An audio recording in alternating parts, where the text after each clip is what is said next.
Hockey অনূর্ধ্ব 18 Asia cup হকিতে অপ্রতিরোধ্য গতিতে ছুটছে বাংলাদেশ। হারিয়েছে স্বাগতিক চীনকেও 5-2 গোলে জয় পায় তারা। টানা 3 জয়ে গ্রুপ টেবিলের শীর্ষে বাংলাদেশ দল।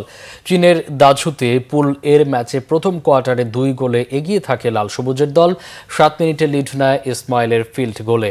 এই গোলের রেশ কাটতে না কাটতেই বিশাল আহমেদের হিটে দ্বিগুণ হয় ব্যবধান। তৃতীয় কোয়ার্টারে ঘুরে দাঁড়ানোর চেষ্টা করে স্বাগতিকরা, শোধ করে একটি গোল, কিন্তু জনি ইসলাম, ইসমাইল ও অমিত হাসানের লক্ষ্য ভেদে ম্যাচে পুরো আধিপত্য বিস্তার করে বাংলাদেশ। শেষ কোয়ার্টারে আরও একবার জালের দেখা পায় চীন, কমায় পরাজয়ের ব্যবধান। হংকংয়ের বিপক্ষে 3-0 গোলের জয় দিয়ে টুর্নামেন্ট শুরু করে বাংলাদেশ। এরপর 13 গোলের বন্যায় ভাসায় শ্রীলঙ্কাকে।